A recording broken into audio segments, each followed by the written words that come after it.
బేహద్ పరం మహాశాంతి. బేహద్ ఆత్మిక పరివారం నాకు ఆత్మిక సోదరి సోదరులకు బాపూజీ దశరథభాయ్ పటేల్ తెలుగు ఛానల్కు స్వాగతం. మనము రాజసింహాసనం నుండి ఆత్మ యాత్ర, ఆత్మ సాధన వరకు అనే యాత్ర అనేటువంటి ఎపిసోడు అనంతబాయ్ ద్వారా మనము తెలుసుకుంటున్నాం. 1485 ఇది తైత్రీయోపనిషత్తులోని మైత్రి ఉపనిషత్తులోని ఒక పార్ట్గా, ఖండాల వైజ్గా మనం చెప్పుకుంటున్నాం. ఈ చతుర్థ ఖండంలో శాకాయన్యుడు గురువు గారి రాక గురించి, అనగా ఉపనిషత్తులోనే అత్యంత సుందరమైన క్షణం ఇది. 1000 రోజులు తపస్సు పూర్తయింది. అప్పుడు స్వయంగా ఆత్మజ్ఞాని అయిన ఋషి శాకాయన్యుడు రాజు వద్దకు వచ్చారు. ఆయన పొగలేని అగ్నిలా తన బ్రహ్మ తేజస్సుతోటి వెలుగుతూ ప్రకాశిస్తూ ఉన్నాడు. ఈయన సామాన్య జిజ్ఞాసు కాదని, ప్రపంచ వైభవాన్ని అనుభవించి దాని హద్దులను గ్రహించిన రాజు అని ఋషి గుర్తించాడు. ఇక ప్రశ్నల సమయం ముగిసింది. ఆత్మ విద్యోపదేశం ప్రారంభం కానున్నది. ఇక్కడ అడుగుతూ ఉన్నారు, భూతాత్మ ఎవరు, ఆత్మ ఎవరు అని. మనసు మనిషిని ఎలా బంధిస్తుంది, ఎలా విముక్తుణ్ణి చేస్తుంది, ప్రాణం యొక్క నిజ స్వరూపం ఏమిటి అని. ఇంకా సమాధానము, కాలానికి బ్రహ్మకి ఉన్న సంబంధం ఏమిటి అనేది, దానికి సాధకుడు తన్ను తాను తెలుసుకోగలిగే ఆ యోగం ఏది. ఈ ప్రశ్నలన్నిటికీ మహర్షి శాకాయన్యుడు సమాధానాలు ఇవ్వబోతున్నారు. ఋషి అన్నారు, లేవండి, వరం కోరుకోండి అని. రాజా బృహద్రథుడు సాష్టాంగ నమస్కారం చేసి, ఆయన అడిగిన వరం ఒక రాజు కోరుకునేది కాదు. ఆయన రాజ్యము, విజయము లేదా అమరత్వం కోరలేదు. అప్పుడు ఆయన అన్నారు, హే ముని, నేను ఆత్మను ఎరుగను. మీరు ఆత్మతత్వాన్ని తెలుసుకున్నారని విన్నాను. కాబట్టి మాకు ఆత్మజ్ఞానాన్ని ప్రసాదించవలసిందిగా ప్రార్థిస్తున్నాను అని అన్నారు. ఇది మైత్రియోపనిషత్తులో ఉన్నది. ఇక్కడ రాజు విన్నాను అని అంటున్నాడు. అంటే గురువు యొక్క యోగ్యత ఆయనకి ముందే తెలుసు అని. గురువు కోసం అన్వేషణ గుడ్డిగా జరగదు. దానికి ఒక అర్హత, అంతర్గత తయారీ కావాలి. శాకాయన్యుడు సమాధానం, మొదట ఋషి శాకాయన్యుడు ఈ విషయం చాలా అరుదైనది, కఠినమైనది అని అన్నారు. ఇది తిరస్కరణ కాదు, శిష్యుడు పట్టుదలను పరీక్షించటం. రాజు యొక్క జిజ్ఞాస నిజమైనదా కాదా అని గ్రహించిన తర్వాతే గురువులు బోధించటం ప్రారంభిస్తారు. ఋషి అలాగే చేస్తారు. ఇది బేహద్ దృష్టితో చూసినా కూడా గురువు అకారణంగా రారు. బాపూజీ ఎప్పుడు చెప్తూ ఉంటారు, మనకు కావాలనుకున్నప్పుడు గురువు రారు, మనం సిద్ధంగా ఉన్నప్పుడు మాత్రమే గురువు వస్తారు అని. బృహద్రథుడు 1000 రోజులు తపస్సు చేసిన తర్వాతే శాకాయన్యుడి దగ్గరికి వచ్చారు. ఆ తపస్సు లోపల అర్హతను పెంచింది. నిజాయితీతో వెతికే సాధకుడికి గురువు ఏదో ఒక రూపంలో, మనుషుడుగాను, శాస్త్రం రూపంలోనూ, సంఘటనగాను తప్పకుండా వస్తాడు అని చెప్తూ ఉంటారు. ఇంకా 5వ ఖండంలో భూతాత్మ మరియు పరమాత్మ, నిజానికి నేనెవరు అని. మైత్రి ఉపనిషత్తు యొక్క దార్శనిక హృదయం 3వ అధ్యాయంలో ప్రతి సాధకుడు మనసులో తలెత్తే ఒక ముఖ్యమైన ప్రశ్న ఇది. ఆత్మ స్వభావరీత్యా మహోన్నతమైనదే.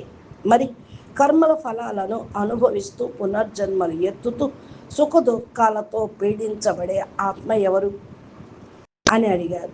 దీనికి ఉపనిషత్తు 2 స్థాయిల్లో సమాధానం ఇస్తుంది. భూతాత్మ అంటే పంచభూతాలతో నిర్మితమైన పంచమహాభూతాలు, పృథ్వీ, జలము, అగ్ని, వాయువు, ఆకాశము ఏర్పడిన ఆత్మను భూతాత్మ అంటారు. ఈ భూతాత్మ మాత్రమే ప్రపంచంలో భ్రమిస్తుంది, కర్మ ఫలాలను అనుభవిస్తుంది, జనన మరణ చక్రంలో తిరుగుతుంది. ఇప్పుడు మీకు అర్థమైంది కదా, భూతాత్మ ఏ ప్రపంచంలో భ్రమిస్తుంది, కర్మఫలాలను అనుభవిస్తుంది అని జనన మరణ చక్రంలో తిరుగుతూ ఉంటుంది. ఇది త్రిగుణాలకు అనగా సత్వ రజో తమో ప్రధాన స్థితికి లొంగి ఉంటుంది. సుఖ దుఃఖాలు, లాభ నష్టాలు, మానవ మానాలకు గురవుతుంది. మండుతున్న అగ్నిలో వేసిన ఇనుము గోళాన్ని ఎలాగైతే రకరకాల రూపాల్లోకి మలుచుకోవచ్చో అలాగే భూతాత్మ వివిధ శరీరాల్లోకి ప్రవేశిస్తూ ఉంటుంది. ఇది మైత్రి ఉపనిషత్తులో కూడా చెప్పడం జరిగింది. మరి పరమాత్మ ఎవరు అంటే సాక్షిభూతుడు, మార్పు లేనివాడు. మరొక ఆత్మ స్వరూపాన్ని ఉపనిషత్తు ప్రకారం పరమాత్మ లేక అంతరాత్మ అని పిలుస్తూ ఉంటారు. ఎన్నటికీ అది పుట్టదు, చావదు, కర్మ ఫలాలను అతీతమైనది, కేవలం సాక్షి మాత్రమే. బ్రహ్మంతో ఏకరూపమై ఉంటుంది. ఏది ప్రాణాన్ని నిరోధించకుండా పైకి లేస్తుందో, ఏది ఈ స్థూల సూక్ష్మ శరీరాల నుండి విముక్తుడై అత్యంతమైన కాంతిని పొంది తన నిజ స్వరూపంలోకి వ్యక్తమవుతూ ఉంటుందో అదే ఆత్మ, అదే అమరమైనది, అభయమైనది, అదే బ్రహ్మస్వరూపం. ఇది మైత్రి ఉపనిషత్తు 2:6, 2:7 దాంట్లో ఉన్నది. త్రిగుణాల వల్ల అంటే ఏమి ప్రయోజనం, అది ఎలా ఉంటాయి అంటే ఈ భూతాత్మ త్రిగుణాల కారణం వల్లనే నిజ స్వరూపాన్ని ఎలా మారుస్తుందో, అనగా శరీరాల్ని మారుస్తూ ఉందో, అలాగే తపస్సు, తమస్సు, జడత్వము, అజ్ఞానము, నిద్ర మరియు భ్రమను కలిగిస్తూ ఉంటుంది. తమో ప్రధాన స్థితిని అన్నమాట. దీనివల్ల మనిషి తాను దారి తప్పాననే విషయాన్ని కూడా గుర్తించలేడు. రజస్సు అంటే తమో ప్రధానం వల్ల నిద్ర, అజ్ఞానము, జడత్వము, ఇలా తామసిక స్థితి అన్నమాట ఇది. ఇకపోతే రజో ప్రధానమైన స్థితి చంచలము, కోరికలు, అహంకారము, పోటీ తత్వాన్ని ఇస్తుంది. దీనివల్ల మనిషి ఎందుకు పెరుగుతున్నాడో తెలియకుండానే ప్రపంచంలో పెరిగిపోతుంటాడు. సత్వము, ప్రకాశము, జ్ఞానం, కాంతి మరియు వివేకాన్ని ఇస్తుంది. ఇది ఆత్మ వైపు నడుస్తుంది. కానీ ఇది కూడా ఒక గుణమే కాబట్టి దీనిని కూడా దాటి వెళ్ళాల్సి ఉంటుంది. ఇక్కడ బాపూజీ గుణ విశేషత మనకు చెప్పారు. త్రిగుణాలు మాయ యొక్క 3 రూపాలు. సత్వగుణం బంగారు గొలుసులైతే రజో ప్రధానం వెండి గొలుసులు, తమో ప్రధానం ఇనుప గొలుసులు అని. ఈ 3 బంధించేవే. మోక్షం అంటే గుణాతీతంగా కావాలి, కర్మాతీతంగా అప్పుడు కాగలుగుతారు. గుణాలను దాటిన వాడు అవ్వటము అంటే గుణాతీతం అవ్వటం. కాశ్మీర శైవ దర్శనంలో దీనిని పశుస్థితి అంటారు. అనగా ఆత్మ పాశాలతో చిక్కుకొని ఉన్నప్పుడు ఆ బంధాలు 3గా ఉంటూ ఉంటాయి. ఒకటి అణవా మలం, అహంకారంతో కూడింది.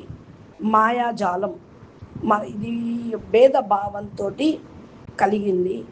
కర్మఫలం, కర్మబంధంలో ఇరుక్కుపోతుందని మైత్రి ఉపనిషత్తు యొక్క భూతాత్మ భావన, కాశ్మీరు శైవాగమనం యొక్క పశు భావన ఒకే సత్యాన్ని తెలియచేస్తుంది. ఇకపోతే షట్ఖండం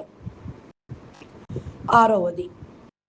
ఇది షట్ఖండంలో యోగం పతంజలి కంటే పూర్వపు యోగ విధానం మైత్రి ఉపనిషత్తులో అత్యంత ముఖ్యమైనది. అంతగా చర్చించబడని అంశం ఏంటి అంటే అరిషడ్ వర్గాలను ఎలా జయించాలి అని, దాని అంశంగా మనం ఎలా తీసుకోవాలి అని. పతంజలి మహర్షి ప్రతిపాదించిన అష్టాంగ యోగానికి కొన్ని శతాబ్దాల ముందే ఇది వర్ణించడం జరిగింది. ఇక్కడ యోగం అంటే కేవలం శారీరక వ్యాయామం కాదు, ఆత్మ సాక్షాత్కారానికి సంబంధించిన సంపూర్ణ విజ్ఞానం. శాకాయన్యుడు బృహద్రథుడికి ఈ 6 అంగాల యోగాన్ని ఉపదేశించాడు. శాకాయన్యుడు బృహద్రథుడికి ఈ యొక్క 6 అంగాల యోగాన్ని ఉపదేశించాడు. అవి ఏంటి అంటే ప్రాణాయామం, ప్రాణాన్ని నియంత్రించటం. ప్రాణం అంటే కేవలం శ్వాస కాదు, ఇది శరీరాన్ని, మనసుని అనుసంధానమైందేది. అంటే దీన్ని బట్టి మనకి ఏం అర్థమవుతుంది? సూక్ష్మ శక్తి ప్రాణం స్థిరమైనదే, మనస్సు స్థిరమైనదే అవుతుంది. ప్రాణ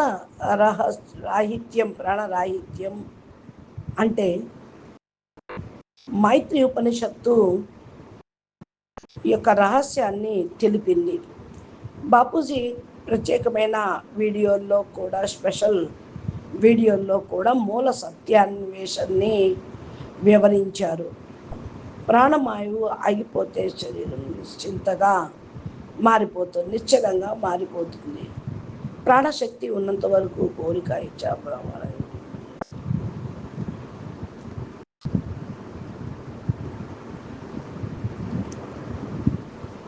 అయితే ప్రాణవాయువు ఆగిపోతే శరీరం శీతలంగా నిశ్చలంగా అలాగే కదలకుండా ఉంటుంది. కానీ అసలైన జీవన సత్తా ఆత్మే. అదే శరీరంలో చైతన్యాన్ని నింపుతుంది.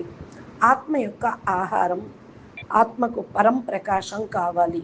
శరీరానికి ఆహారం కావలసినట్లుగా ఆత్మకు కూడా ఆహారం కావాలి. కానీ ఆత్మ ఆహారం అన్నం కాదు, అది పరం ప్రకాశము. సూర్యుడి నుండి కాంతి వచ్చినట్లు పరమశక్తి సత్తా ఆల్మైటీ అథారిటీ యొక్క చైతన్యం నుండి శక్తి ప్రవహిస్తూ ఉంటుంది. దానితోటి కనెక్ట్ అయితే ఆ శక్తి ప్రవాహం మీ యొక్క దివ్య శరీరంలో కాంతి ప్రకాశిస్తూ ఉంటుంది. దివ్య ప్రకాశం యొక్క సంతానమే మీరందరూ కూడా అని చెప్తూ ఉన్నారు బాపూజీ. కాబట్టి దాని పోషణ కూడా ఆ మూల నుంచే జరుగుతూ ఉంటుంది. ఆత్మస్వరూపంలో స్థిరపడటం ఆధ్యాత్మిక యాత్రలో మొదటి అడుగు. నేను శరీరాన్ని కాదు అని సాధకుడు తన్ను తాను శరీరం అనుకున్నంత కాలము చైతన్య స్థూల స్థాయిలోనే ఉండిపోతాడు. ఎప్పుడైతే ఆత్మగా అనుభూతి పొందుతాడో అప్పుడు చైతన్యం ఊర్ధ్వముఖంలోకి పైకి ప్రయాణం అవుతూ ఉంటుంది. పరమ శక్తితో అనుసంధానం అయినప్పుడు సాధకుడు ఆత్మస్వరూపుడై పరమ సత్తాను బ్రహ్మ పరమేశ్వరుణ్ణి స్మరించినప్పుడు పైనుండి దివ్యశక్తి ప్రవాహం వస్తుంది. దీనినే Bapuji cosmic power, divine light, పరం లైట్, పరమ సత్తా శక్తి, పరం ప్రకాశ శక్తి అని చెప్తూ ఉంటారు. ఈ విధంగా ప్రాణాయామం కేవలం శ్వాస వ్యాయామం కాక ఆత్మకు మూలంలో జోడించే సాధన కూడా అయ్యింది. ఇక్కడ సాక్షి భావంలో ఉండాలి. శ్వాసకు అతీతమైన అభ్యాసము. బాపూజీ ఒక అద్భుతమైన విషయం చెప్పారు. సాధకుడు శ్వాసను చేయకూడదు, జరుగుతున్న శ్వాసను గమనించాలి. ఇక్కడే నుంచే సాక్షి భావం పుడుతుంది. చూసేవాడు ద్రష్టగా, చూసేది లోపల ఉన్న అంతర్గత స్థితి అన్నమాట. శరీరంపై వ్యామోహం క్రమంగా తొలగిపోతూ ఉంటుంది. ప్రత్యాహారము అంటే ఇంద్రియాలను అంతర్ముఖం చేయటం. తాబేలు తన అవయవాలను లోపలికి లాక్కున్నట్టు సాధకుడు ఇంద్రియాలను బాహ్య విషయాల నుండి బయటికి తీయాలి, పంపించేయాలి, తిప్పేసేయాలి. ధారణ చిత్తాన్ని ఒక విషయం పైన కేంద్రీకృతం చెయ్యాలి. ఇంద్రియాలు అంతర్ముఖమైనప్పుడే మనసును నిలపగలుగుతూ ఉంటారు. ఇక ధ్యానము అంటే మీకు తెలిసిందే, కేంద్రీకరించిన బిందువుతోటి ఏకమైన స్థితి ఏకమైనప్పుడు ధారణలో మనసును ఆపితే ధ్యానంలో ఆ మనసు ఆ విధంగా నిరంతరాయంగా ప్రయాణిస్తూ ఉంటుంది. ఇక్కడ ధ్యానించేవాడు ధ్యానకర్తగా ధ్యేయం ఒకటే అని అర్థమవుతుంది. ఇక తర్కం అంటే మైత్రేయోపనిషత్తు యొక్క ప్రతికథ. ఇది పతంజలిలో చెప్పింది. కాబట్టి అష్టాంగ యోగంలో కాదు, పతంజలి యోగంలో ఉన్నది. ఇక్కడ తర్కం అంటే వాదించటం అని చాలామంది అనుకుంటూ ఉంటారు.